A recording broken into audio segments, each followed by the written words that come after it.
Hey, I'm Luke and welcome to my channel. Today I'm doing something very exciting that I've been looking forward to for a little while. I am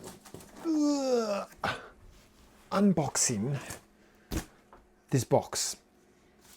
What's in this box? Well, this is the follow-on from the colorclassic, the colorclassic 2. Computer that was never released here in Australia, so these things are rare as hen's teeth over here. So join me as we open this and see if it works.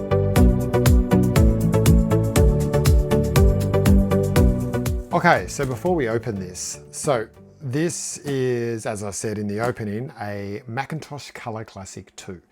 Never released here in Australia. I believe only really ever released in the Japanese market, which is actually where this one is from, which is why you can tell from some of these fragile stickers on it. I have never really thought I would get one of these because they are just rare over here. Because they were never released, they don't show up very often. And anytime they are showed up, they're generally import ones. I managed to pick this up on an online auction site reasonably cheaply, and it just arrived today, so I'm excited to have a look at it. This is obviously the Colour Classic 2. It's the follow-on from the Colour Classic, that one up there that's currently doing the fish screensaver. Also that one there. They're both Colour Classics. Obviously notoriously known as a really poor performing computer. But very widely sought after in the vintage community, mostly because of obviously you can upgrade them to with the Mystic mod, which is effectively the Colour Classic 3, but that Apple never actually released. So I'm keen to open this one and actually see if it works. Now, when I bought this, the listing actually showed the Colour Classic 2 working. I've been watching this auction site for a while. Lots of them show up, lots of them not working. This one actually had pictures of it operating, at least getting to the Macintosh screen.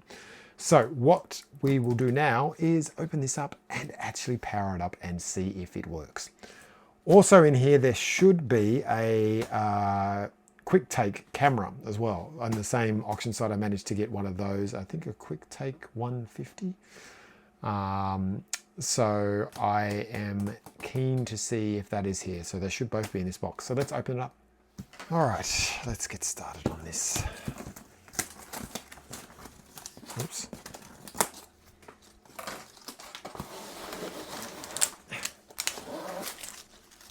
Get off that. It looks like it's been very well packed. I'm pretty impressed with the tape and everything that's on here. So that's a good start. You never quite know when something's going to be shipped internationally, especially when it's got a CRT, whether it's going to survive. But this looks like fabric tape. I shouldn't be doing that towards myself. That's not a good move, Luke.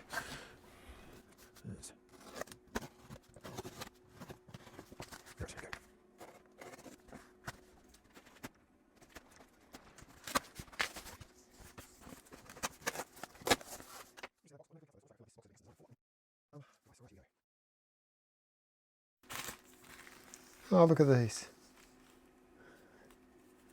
Some origami. That's so cute. Basically, little origami swans. 3 of them.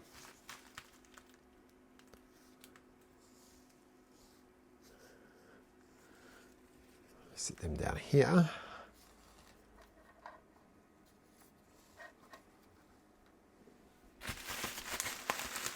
All right, this has been very well packed. Look at that.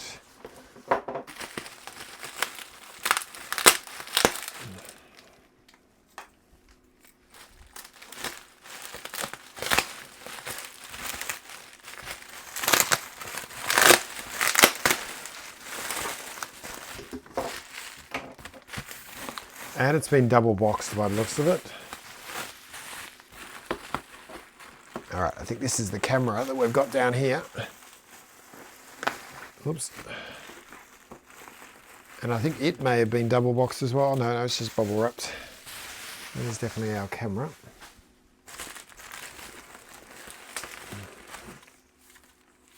Also got a power adapter.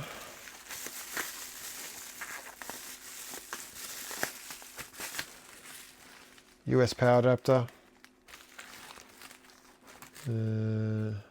Obviously we'll have to test that to see if it is actually putting out the correct voltage. What is it? Is it? Hopefully it's a 2, yeah it does, okay. Does 100 to 240 volts, and it's a 7.5 volt 2 amp output.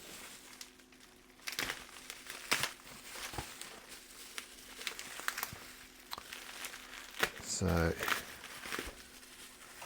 feel like that's the same, it might actually be the same adapter as the PowerBook laptops. Oh wow, this camera is much bigger in person than I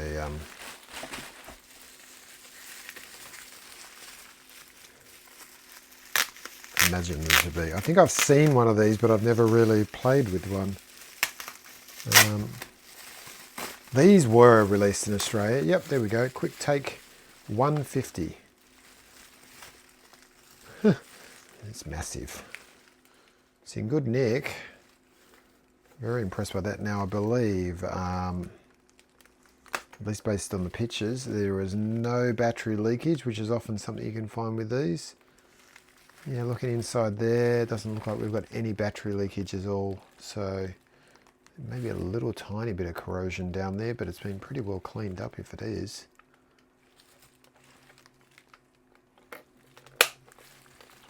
I will be very interested to see if this actually works. This I got quite cheaply, and it didn't say whether it worked or not. It said it was untested. So, oh wow.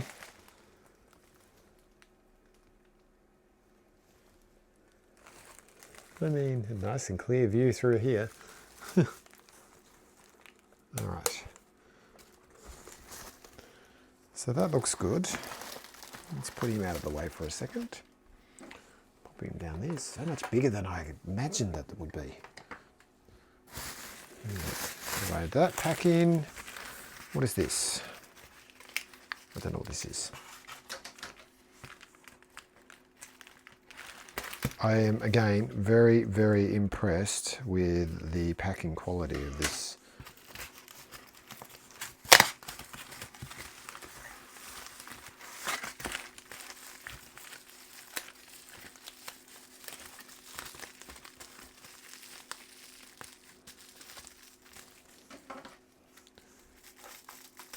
Open this like this. Okay. Looks like some sort of, oh, this is a lens cover. Oh, look at that. It's like a magnifying lens. I didn't even know this was in the listing. Must be so you can put a different lens on the front of it. Or is that like a flash? Well, it's got a flash on the front. It must just... Oh, that's cool. Okay. We'll have to play around with that. That I feel like might be a whole other video by itself to learn about that. Oh, it's even like a... it's a proper little Apple... This is the proper Apple holder for this as well. It's got the Apple logo on it. I feel like those things would be very rare. I feel like most of these, unless the people had kept them in the boxes, would have been lost a long time ago. So, very good. All right. This is definitely double boxed.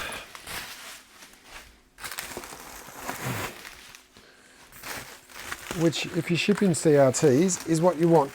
Okay. I'm just going to lift this whole thing like this and just try and drop this box out. There we go. Okay, there we go. Smaller box now. I now have a box of packing material down there. All right. Here you go. Oh, someone has very helpfully written screen, which kind of feels about right. This feels like the front of the the computer based on the angle. Obviously same case as the Color Classic.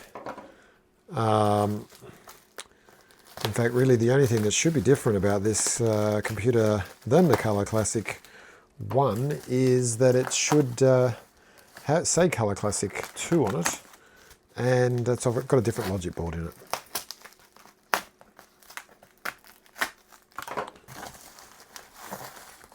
Okay, this box is actually lined with bubble wrap as well. I'm really impressed by this. I don't think I've been quite as impressed by packing material as I am right now. I feel like this is the right way up. I'm always sad to be breaking this like this. I'm just going to do some cutting down there. Oh, there we go.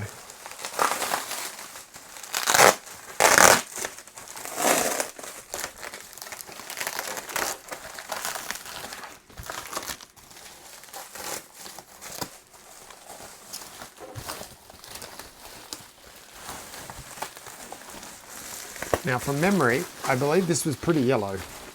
So I feel like retro brighting might be in order, which is good because it's March here now in Australia.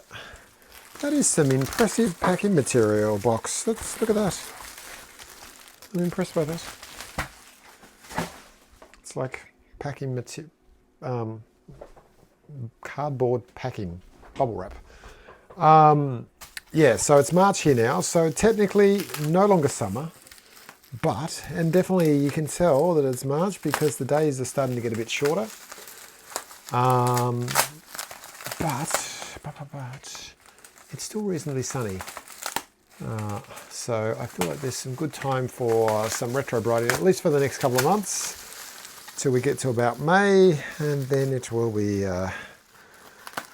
starting to get well into winter mode. Look at that, there's a whole bunch of bubble wrap over the screen as well. So the person who packed this computer well knew what they were doing. I think my worst horror story for packing material with a CRT is I got made a mistake once and bought a LC 575? 575? Yeah, 575. And which is obviously the one that you get the logic board from for the Mystic, so the Color Classic 2. And, sorry, Color Classic 3, or not released Color Classic 3. And it was working. It still worked when I got it, although the CRT didn't. Basically, in the shipping material, the whole CRT, the plastic frame of the computer had obviously snapped inside, so the CRT dropped and smashed the CRT neck. And there was glass all throughout the insides of the computer. So effectively what I ended up with that was a very smashed up case, a logic board, which is good for Mystic upgrades or for the likes, and a replacement analog board. All right, as I said, this is pretty yellow, but otherwise seems to have survived. All right. All right, let's take this plastic off. Yeah, again, as I said, this is by far the best packed computer I've ever seen. And it's well worth it because it appears to have travelled really well. Ooh, look at that yellow. It's matching the yellow of the screen. Matching the yellow of my iMac. It's definitely not the original colour of what this computer should be. There we go. The Color Classic 2 in all its glory. And as you can see, it says, oops, Color Classic 2. Spelt the American way, C-O-L-O-R. It's missing the U. Which all of my other ones, yeah, my other ones either say Color Classic with the U or Performer 250, which was the other name for it here in Australia at least. So as I said, this worked. I'm going to pull the analog board out, not the analog board, the logic board, just to have a quick squiz, because from memory, when the shipping pictures of this listing, I think it had a one of the dreaded Maxell batteries in it, which hadn't leaked. I'm hoping that hasn't changed since its listing. And yeah, it's definitely been unscrewed, so we can open these. Oh, don't break, don't break, don't break. Oh, you don't want to come out. Why does it not want to do this? Oh, there we go. Okay. I mean, it's the not rusted, but it's definitely got the aged metal look going on it. Okay, I can see the Maxell battery, and it is not leaked. Let's just give this logic board a bit of a freeing.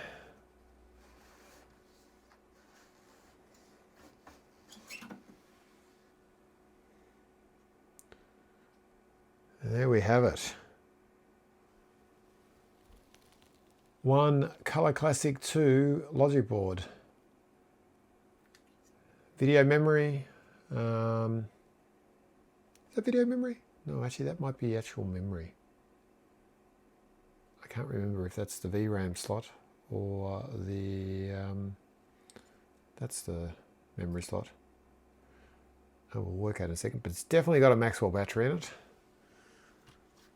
which is, let's eject that because I don't want that to explode on me. There we have it. One dreaded Maxell battery, and if I'm brutally honest about it, it's got the signs of starting to leak just on the end there. I'll insert a picture, which I'm going to now take with my camera, of this so you can actually see that. Very lucky that that has not leaked, and we've managed to get it all the way to Australia without any problems. All right, let's just do a bit of a battery test on this and see whether this battery actually has any life left in it, because that may tell us something about why it hasn't actually exploded. I mean, negative. Apparently negative 0.005 volts. So yeah, that is a modern day miracle that that battery's never exploded. Because these beasties are notorious. It can go in my battery bag with the other Maxell battery that I've often showed. That one's got full capacity because it was in an iMac G3 that had always stayed plugged in. All right. We'll put our battery cover back on.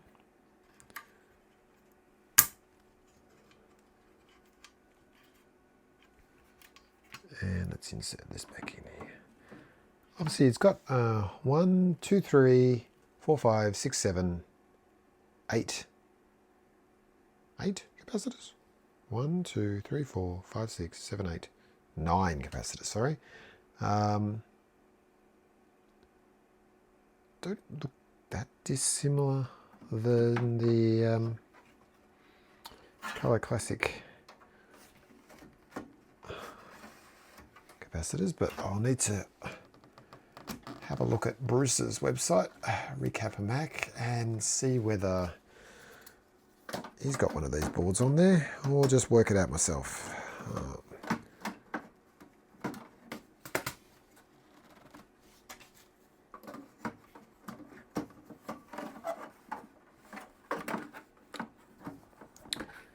How does one get this back in? There we go. All right, that's back on. Let's flip this around.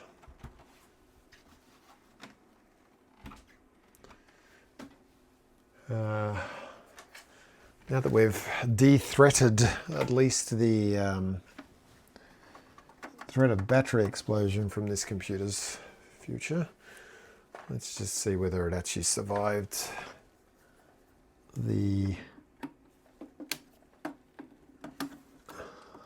flight and still works. I'm going to need a keyboard, aren't I? Yes. All right, moment of truth. Let's turn the power on and let's give it power at the back. Okay, we get a bit of a high voltage kick in, and 1, 2, 3. Oh, there was some flashing of the keyboard lights and a bit of a ticky sound, and then nothing.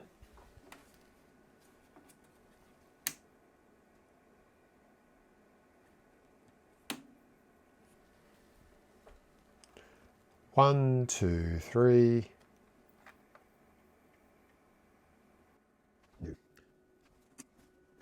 And I feel like there's a bit of a bad smell coming out of this.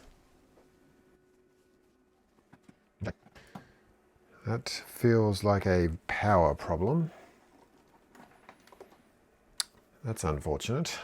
It's going to require potentially some analog board looking into.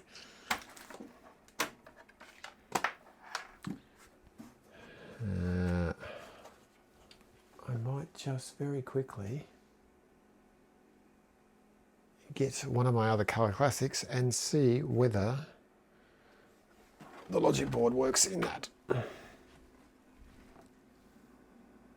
Okay, this one works. That looks horrible on the picture. I'm sorry about that. But definitely this analog board is working. So let's just turn that off.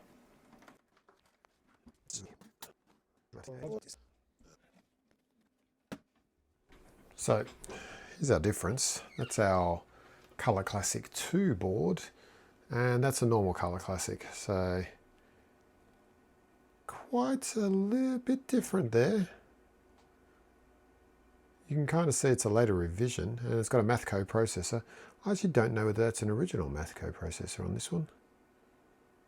It's got that weird logo on it. It's got like red text on it.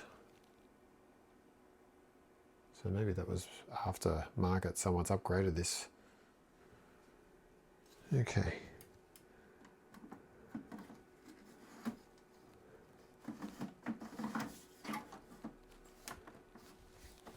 Oh, I don't think this Mac is screwed together. That front is.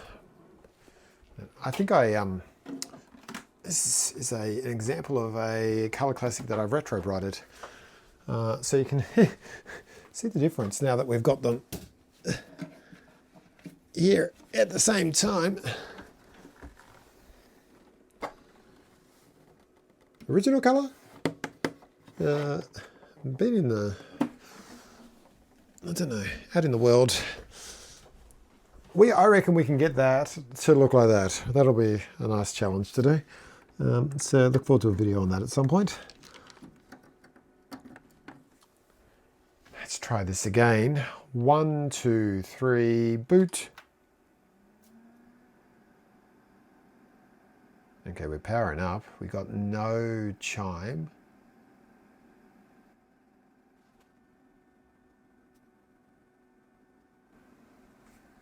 So soft power start worked on it. Oh, hold on. Oh, hello. Just took a while. Mouse works.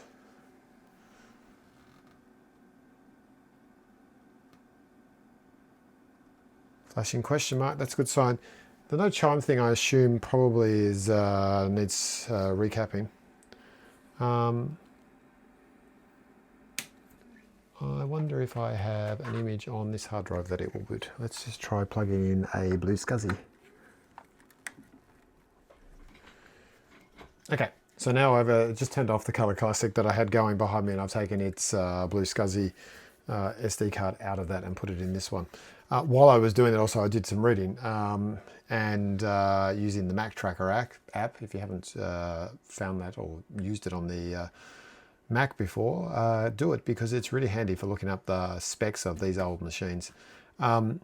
Maximum memory 36 megabytes, so that probably was a yeah, and the memory slot's one 72-pin slot, so that was a 32 meg memory sim in there, I think. It's got built-in memory of 4 megs, so it makes it the total maximum up to 36, which is a considerable upgrade compared to what the Color Classic itself could do. That was only 10. So yeah, it should be considerably better just on that alone. And the original operating system that it shipped with was 7.1 or J 7.1, so I'm assuming that's a Japanese version of 7.1, and can go up to 7.6.1. So, all right, let's try that again. I need to turn the power on.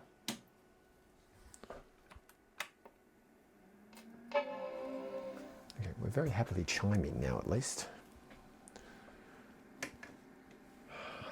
So my working theory, firstly, the reason why this stays black for so long is obviously doing a memory test. Probably if I put a battery in that Mac, it probably would boot faster on subsequent boots. But my working theory is there's something obviously up with the analog board. There we go, it's booting. Again, sorry about the refresh rate there, but it's nice and clear on my end here. And I mean, I can tell you what, I know how long that Mac over there takes to boot when I turn that on. And this is already booting like 1,000,000 times faster than that one does. Like that one is like turn it on and come back in 5 minutes. Yeah, entertainment times 8, whatever.